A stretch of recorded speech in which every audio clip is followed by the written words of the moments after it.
नमस्कार, TV 20 news के इस बुलेटिन में आप सभी दर्शकों का स्वागत है। मैं हूं आपके साथ अशोक वर्मा। देश और प्रदेश की तमाम खबरें देखने के लिए बने रहिए हमारे साथ। अब नजर डालते हैं खबरों की तरफ।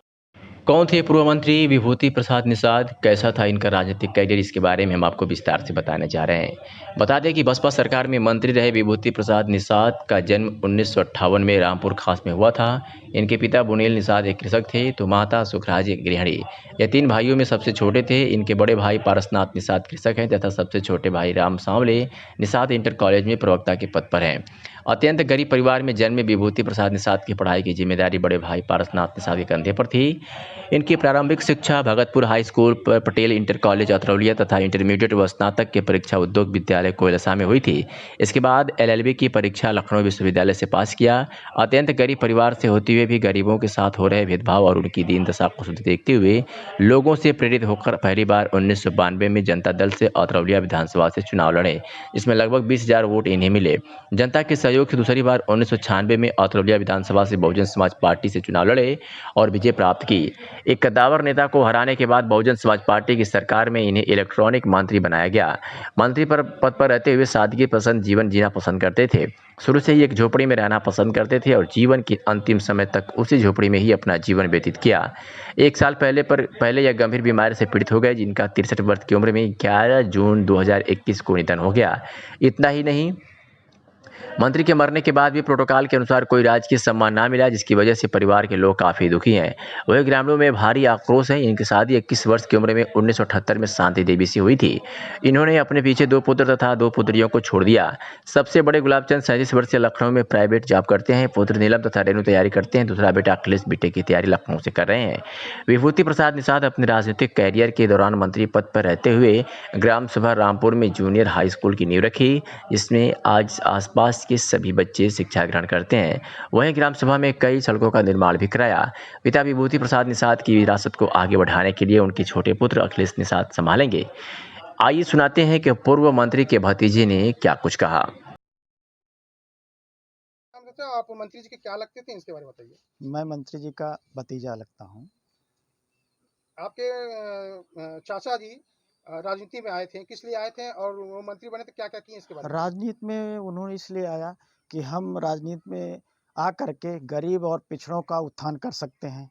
ये हमारा राजनीतिक माध्यम से ही कर सकते हैं ऐसा काम। इसलिए उन्होंने 1996 में बसपा से इलेक्शन लड़ा और उसमें सफलता हासिल की। आपके ग्राम सभा के लिए उन्होंने क्या क्या किया? हमारे ग्राम सभा में जो हमारे ग्राम के आसपास जितनी भी सड़कें हैं उनका भी निर्माण उन्होंने कराया और हम अपने ग्राम सभा में जो है इन्होंने एक जूनियर हाई स्कूल का स्थापना करवाया, जिससे हमारे ग्राम के बच्चे शिक्षित हो रहे हैं। इससे पहले ये बच्चे जो हैं 7-8 किलोमीटर तक दूरी तय करके पढ़ने जाते थे। ये बताइए, जब मंत्री बन गए थे तब भी इसी झोपड़ी में रहना पसंद करते थे, इसके बारे में बताइए। जी जी, इनका शुरू से ही जीवन बहुत ही सादगी पूर्ण रहा है। जब ये शिक्षा ले रहे थे तब भी बहुत ही सादगीपूर्ण जीवन व्यतीत करते थे और इन्होंने अपना जो भी जीवन था वो अपने समर्पित किया इन्होंने गरीब और पिछड़ों के लिए। और उनकी सादगी ही ऐसी थी कि वो अपनी इस झोपड़ी में ही रहना पसंद करते थे। इनकी जो पड़ी हुई है तख्त पड़ा हुआ, इसी तख्त पे लेटते ही थे। मंत्री पीरियड में भी चाहे वो अधिकारी आवे चाहे कर्मचारी आवे, वो भी उनको स्वागत जो करते थे इसी मंडई में होते थे। आपको मैं बताऊं, एक बार ऐसा हुआ जिस समय अधिकारी लोग आए और उन्होंने पूछा मंत्री जी का मकान कौन है, तो मंत्री जी ने स्वयं कहा कि मेरा यही मकान है।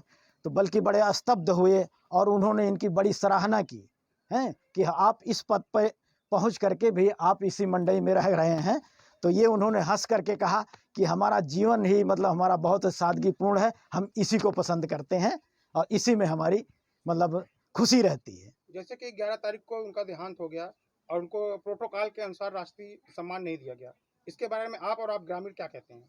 देखिए, जो है हम लोग तो पूरा परिवार, हमारा ग्राम समाज जितना भी यहाँ था, ग्राम सभा, सब लोगों ने उनके देहांत के बाद इतना दुखित हो गया। हमारे परिवार के, हमारे पटीदार, हमारे जितने भी ग्राम के सदस्य थे, सारे इतने दुखित हो गए कि मतलब वो सम्मान क्या सम्मान के बारे में सोच ही नहीं सके। लेकिन इसके बावजूद भी मैं अपने ग्राम प्रधान श्री रमेश निषाद से कहा, इन्होंने जा कर के थाने पे सूचित किया। थानों पे सूचित करने के बाद हम लोग अपना अर्थिल हो गए कि भाई चलिए ठीक है, हमारा उच्च अधिकारी जो है वहाँ सूचित कर देंगे। इसके बाद इन्होंने अपने विधायक जी को भी सूचित किया, अपने जितने भी हमारे ब्लॉक प्रमुख हैं उनको भी सूचित किया कि ये सब अपना वहाँ पे जा कर के उच्च अधिकारियों को सूचित कर दिए होंगे। लेकिन हमारा जो परिवार था वो शोकाकुल था। हम लोग उनकी अंत्येष्टि में अपना सुबह से लग गए और इंतज़ार करते रहे कि हो सकता है कोई अधिकारी आए, लेकिन कोई भी मौके पर अधिकारी नहीं आया। और इसका हमारे समाज का, हमारे ग्राम सभा का और हमारे पूरे क्षेत्र में पूरी जनता का बहुत ही बड़ा रोष है। और उसमें हम लोगों को बहुत ही हार्दिक मतलब हमारी संवेदनाएं इतनी मतलब दुखित है कि पूछे नहीं कि अब हम इस पद पे किसको लाएंगे। ये हमारा जो है समाज पिछड़े समाज से थे, तो कोई भी अधिकारी यहाँ तक नहीं आया। और ये किसकी गलती है, जबकि उस समय जब ये चलना चालू हो गया, मीडिया में भी चालू हो गया, फेसबुक भी चालू हो गया, तो ये हम ये मानते हैं कि भाई ये निरंकुश जो है हमारे प्रति, हमारे नेता के प्रति ये बहुत ही अमानवीय स्थिति रही। अब पूरा परिवार शोकाकुल होते हुए भी अब ये सोच रहे हैं कि अब ये सम्मान हमको कहाँ मिलेगा, कभी नहीं मिलेगा। और इससे हम लोग जीवन भर दुखित रहेंगे कि इस पद पे रहते हुए भी हमारे चाचा जी को ये सम्मान नहीं मिला। अब इसके लिए हम किसको दोषी ठहराएं? आपके चाचा जी जो सादगी से चलते आ रहे थे, उससे आप अपने परिवार वालों को कुछ सीख देंगे? उनके जीवन शैली से हमारा परिवार जो बहुत ही प्रभावित है। और सीख क्या है, उनके बताए हुए, उनके समझाए हुए, उनके दिए हुए निर्देशों को पूरा परिवार पालन करेगा, उन्हीं के पद चिन्हों पे चलेगा। और जहाँ तक बात रही राजनीतिक विरासत की, तो ये राजनीतिक विरासत भी हम लोग उनकी संभालेंगे, जिसमें हम उनके छोटे बेटे अखिलेश निषाद हैं, जिनको आगे किया जा रहा है कि आगे की कमान अब ये अखिलेश निषाद